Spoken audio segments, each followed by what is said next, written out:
to get my back blown out in peace. You think I got time to talk about a divorce that's a year old?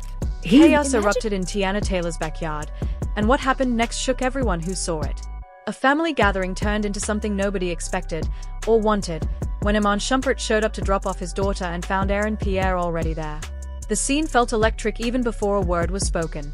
The laughter and chatter stopped almost instantly. The moment those two men looked at each other, you could feel the tension. It was like the calm that hits right before a storm breaks. No one knew things would spiral so fast, but in seconds, everything was spinning. You have to understand, this wasn't random drama. This was something building under the surface for months. Since Aaron and Teyana split, they've tried to keep things stable for their kids. They said they were co-parenting peacefully, but privately, things weren't quiet. Then Aaron came into the picture. He's not a celebrity, he's just a regular guy. Quiet, friendly, polite. But when he started spending time at Teyana's house, rumors began. A drink here, a meal there, kids playing around him. Even though no one said anything out loud, the tension grew. Aaron never tried to overshadow Aaron, but feelings aren't always logical.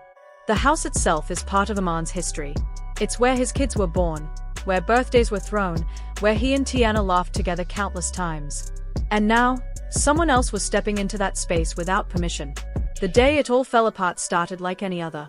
The sun was out, kids were running around playing tag, and the smell of burgers filled the air. Aaron pulled up in his car just to drop off his daughter after a little weekend visit. Nobody saw him coming.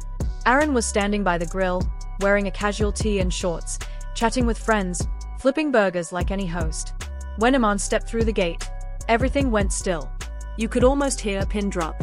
The moment he saw Aaron, his face changed. A calm settled, and his jaw tightened. He walked into the yard, setting down a bag of snacks, and said quietly but firmly, "This isn't your house. Show some respect." That moment was the spark.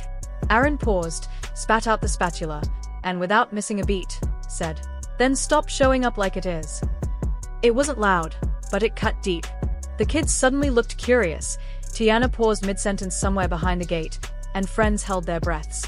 That exchange seemed small, and maybe it could have been brushed off, but the energy was awful. Everyone felt it. Then, almost without warning, Aaron swung his arm in a fast motion. It didn't hit, but it was enough to start a mess. Seconds later, everything was loud. There were shouts. Chairs toppled. Teyana came sprinting out, tears in her eyes, yelling, "Stop it." She pushed into the middle, standing between Aaron and Aaron, trying to calm them. One of the kids was screaming in the background. A neighbor watched in fear. Someone even started dialing 911 before thinking better of it. The fight didn't last more than a minute, but it felt much longer.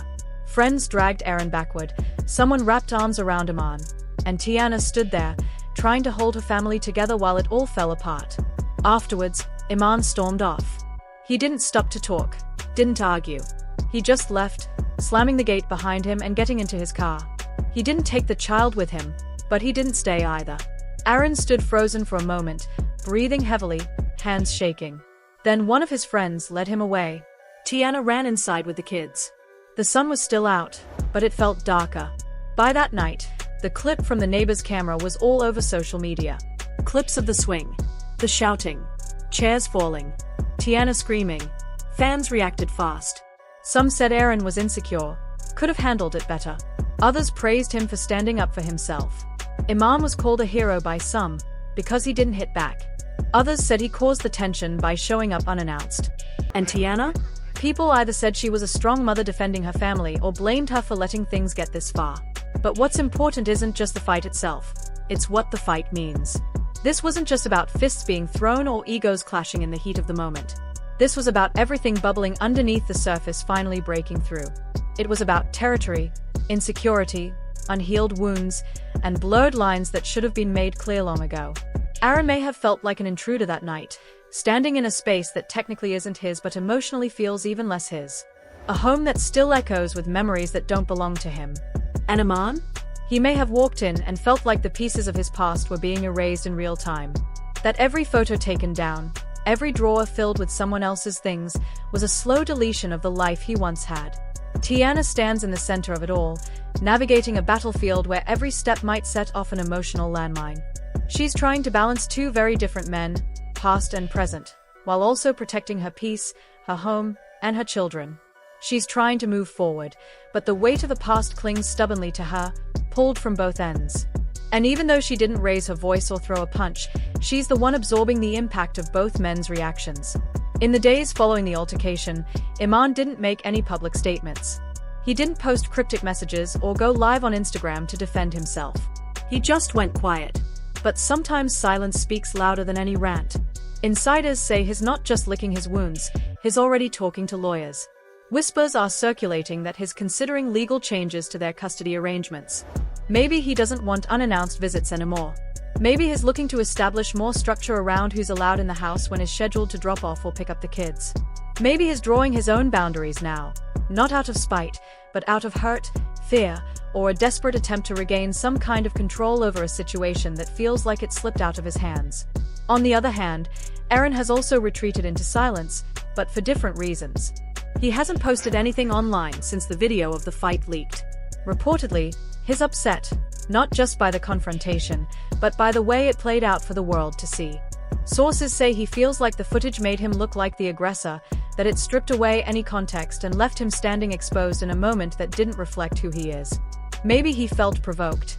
Maybe he thought he was defending his place in Teyana's life. But now, he's stepping back, giving things space.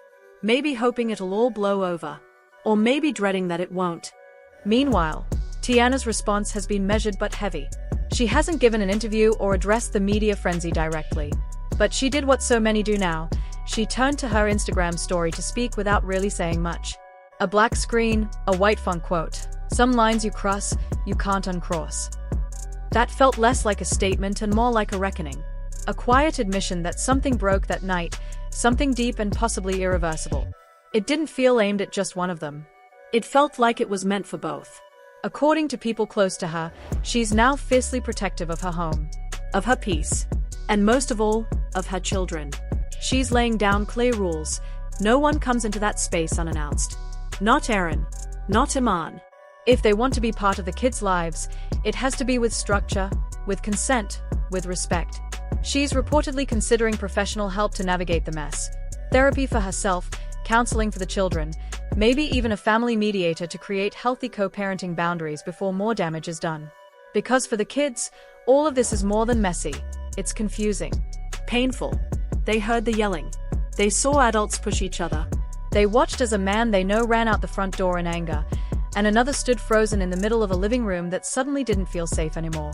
And while the adults try to clean up the emotional fallout, the children are left holding invisible pieces of something shattered. Kids don't understand the full context, but they feel the chaos. They feel it in the tension at the dinner table, in the hushed conversations behind closed doors, in the silence that hangs too long in the air. And these moments don't just disappear, they leave imprints that can last years, even decades. Now, questions linger like smoke that hasn't cleared. Can this family truly recover from a moment this raw, this public, this painful?